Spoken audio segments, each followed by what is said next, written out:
अस्सलामुअलैकुम दोस्तों और साथियों, उम्मीद है आप लोग खैरियत से होंगे। इस वीडियो में हम बात करेंगे अमेरिका में एक री इन्फेक्शन का एक नया केस आया है और दुनिया में जो री इन्फेक्शन के केसेस हो गए हैं वो हो गए हैं 4।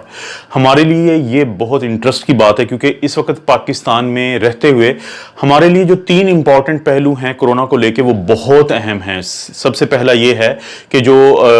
मुहर्रम की 10 को जो गैदरिंग्स हुई हैं तो 12 सितंबर को हमें ये पता चल जाएगा कि उनकी वजह से इन्फेक्शन का रेट पाकिस्तान में बढ़ा है या नहीं। दूसरा ये है कि अगर पाकिस्तानी गवर्नमेंट डिसाइड करती है कि 15 सितंबर को वो स्कूल, कॉलेजेस और यूनिवर्सिटीज खोल रही हैं तो फिर हम उस चीज़ को फॉलो करेंगे और कोशिश करेंगे कि गवर्नमेंट के जो फिगर्स हैं या नंबर्स हैं उन पर रिलाय ना करें, बल्कि खुद नज़र रखें कि क्या पाकिस्तान में ये केसेस बढ़ रहे हैं या कम हो रहे हैं, ताकि उस हवाले से हम उसी लिहाज से अपने जो रवैये हैं वो तब्दील कर सकें। और तीसरी अहम बात, ये जो दुनिया में पिछले एक हफ्ते से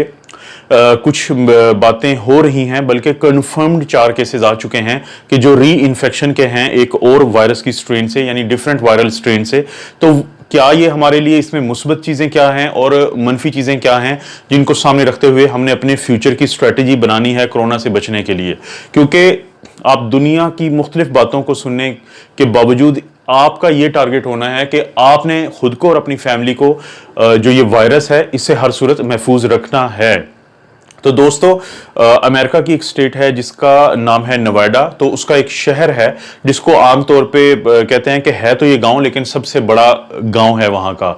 तो इसका नाम बेसिक है रेनो। तो वहां का एक 25 साल नौजवान जो अप्रैल के एंड पे जब बीमार हुआ और इसको सर में दर्द, बुखार, जिस्म में दर्द, खांसी और इसको डायरिया हुआ, तो जब ये एडमिट हुआ हॉस्पिटल में और इसका जो पीसीआर हुआ तो वो पॉजिटिव आया। वहां पे क्योंकि जीनोटाइपिंग करते हैं या जीन एनालिसिस करते हैं तो वहां पे वायरस की स्ट्रेन का उनको पता चल गया था कि इसमें कौन सी वायरस की स्ट्रेन है, जब ये अप्रैल में बीमार हुआ। और उसके बाद ये ठीक हो गया और फिर ये वापस अपने घर चला गया और वहां पे भी जब 2 दफा इसका ये पीसीआर का टेस्ट किया गया तो वो नेगेटिव आया। लेकिन पिछले दिनों यानी पिछले महीनों में 31 मई के अराउंड इसको दोबारा से सर में दर्द, बुखार, जिस्म में दर्द और साथ इसको अगरचे डायरिया भी था, लेकिन अब की बार इसको सांस की खराबी भी हुई। जब इसका पीसीआर हुआ तो ये पॉजिटिव आया इसका पीसीआर टेस्ट, और फिर जब इसका यानी जीन एनालिसिस हुआ तो पता ये चला कि बेसिकली जो अब की दफ़ा स्ट्रेन है और पिछली दफ़ा जब ये बीमार हुआ था तो उसमें फ़र्क है। उसमें कम से कम 24 जो हम वो अमाइनो एसिड्स कहते हैं तो उसमें फ़र्क आया इसके जीन एनालिसिस के दौरान जो पता चला। तो लेकिन फर्क ये था कि लास्ट टाइम जब ये बीमार हुआ था तो इसको सांस की खराबी नहीं हुई थी, लेकिन अब की बार हुई है। ये फर्क है इसमें और बाकी 3 केसेस में, क्योंकि बाकी जो 3 केसेस हैं उसमें पहली दफा उनको अलामात आई थी, लेकिन सेकंड टाइम या तो उनको अलामात आई नहीं या बहुत हल्की अलामात आई। इनमें से सबसे पहला केस जो था वो हांगकांग में था, उसके बाद जो सेकंड केस था वो बेल्जियम में था, एक बूढ़ी खातून, और जो तीसरा केस था वो नेदरलैंड में था जहां पे एक इम्यूनो कॉम्प्रोमाइज्ड शख्स जो है उसके अंदर जो है वायरस का अटैक हुआ। लेकिन इन तीनों में, और इसको शामिल अगर हम करें जो नवाडा वाला शख्स है यंग जिसकी उम्र 25 साल है, तो इनमें वायरस की स्ट्रेन पहले से डिफरेंट थी, लेकिन इनका जो इम्यून सिस्टम है पहले 3 का उसमें तो उन्होंने काम किया, लेकिन जो आखिरी केस है जो अमेरिकन केस है तो उसमें उसका इम्यून सिस्टम ने उसका साथ नहीं दिया। इसमें हमारे लिए पॉजिटिव क्या है और नेगेटिव क्या है। जो हमारे लिए मुस्बत चीजें हैं इस केस के अंदर वो ये हैं कि अभी तक इन 4 केसेस में एक शख्स से दूसरे को ट्रांसमिशन की सबूत अभी तक नहीं है। अभी तक ये नहीं हुआ कि फलां को एक और स्ट्रेन से हुआ तो फिर उस लोकेलिटी में या उस कम्युनिटी में बाकी भी लोग उससे मुतासिर हुए। ये तो एक बहुत खुश आइंद बात है। और दूसरी जो खुश आइंद बात है वो ये है कि जो ये पहले 3 लोग हैं उनमें अलामात या तो बिल्कुल नहीं आई या हल्की अलामात आई। तो साइंटिस्ट या एपिडेमियोलॉजिस्ट जो हैं वो ये कहते हैं कि ये चीज़ एक बहुत रीअश्योरिंग या ये हमें तसल्ली देती है कि हमारा जो इम्यून सिस्टम है जब एक दफ़ा वो वायरस के साथ एक्सपोज होता है तो वो तैयार होता है अगले एक्सपोजर को टेक ऑन करने के लिए या उसको मैनेज करने के लिए। और जो तीसरी अहम बात है जो मुस्बत है कि एपिडेमियोलॉजिस्ट और वायरोलॉजिस्ट कहते हैं कि अभी तक दुनिया में में तकरीबन 2 करोड़ और 30 लाख लोगों को इन्फेक्शन हो सकी है,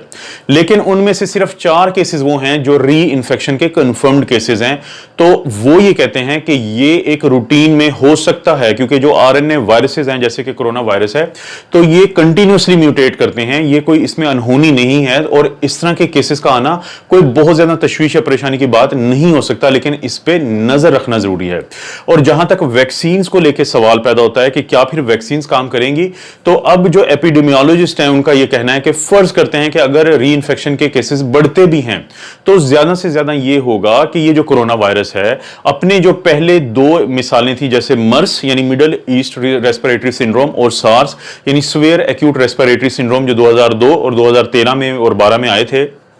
तो उनकी तरह बिहेव नहीं करेगा कि जिनको एक दफा इम्यूनिटी डेवलप हुई तो इम्यूनिटी रही, बल्कि ये कॉमन जो फ्लू वायरसेस होते हैं उनकी तरह बिहेव करेगा। क्योंकि दोस्तों याद रखें कि जो वायरसेस होते हैं कॉमन फ्लू के, हर साल नई वैक्सीन बनती है, क्योंकि ये जो वायरस होते हैं ये थोड़े म्यूटेट होते हैं, तो जो पिछले साल की वैक्सीन है वो इनको पहचान नहीं पाती, तो अगले साल आमतौर पर सितंबर अक्टूबर में ये जो वैक्सीन होती है ये तैयार हो जाती है और पूरी दुनिया में डिस्ट्रीब्यूट हो जाती है, लोग लगवा लेते हैं। तो साइंटिस्ट को ये लगता है कि अगर ये म्यूटेट इस हद तक करता भी है कि री इन्फेक्शन के चांस केसेस ज्यादा हो जाते हैं, जो कि अभी बहुत ज्यादा नहीं है, तो उस सूरत में ज्यादा से ज्यादा जो वैक्सीन है उसको हर साल लगवाना पड़ेगा। तो दोस्तों इन 3 चीजों पे आपने नजर रखनी है। जो मुहर्रम वाली मैंने बात की कि उसके केसेस का, जो स्कूल्स अगर रीओपनिंग होती है तो उस पर आप बड़े विजिलेंट रहें ताकि उसके हिसाब से आप अपने बच्चों की प्रोटेक्शन कर सकें। और तीसरा, हम री इन्फेक्शन पे लाजमी नजर रखेंगे ताकि हमें इसके बारे में मुकम्मल नॉलेज हो, लेकिन इसमें किसी भी तरह घबराने की बात नहीं, क्योंकि 2 चीजें आपको नुकसान दे सकती हैं। एक, अगर आप घबरा गए, और दूसरा, अगर आप लोगों ने उन लोगों पे यकीन कर लिया जो सिर्फ अफवाहें फैलाते हैं, जो आप लोगों को डराते हैं, जो माइक्रोचिप्स के नाम पे डराते हैं, जो आपको मुख्तलिफ, आप कोशिश करें कि आप बेशक एक काउंटर आर्ग्यूमेंट सुने, लेकिन किसी साइंटिस्ट का सुने जिसका ये काम है। तो दोस्तों आप अपना और अपनी फैमिली का ख्याल रखें। अल्लाह ताला आपको और आपकी फैमिली को हर किस्म की बुराई, बीमारी और आजमाइश से महफूज रखे।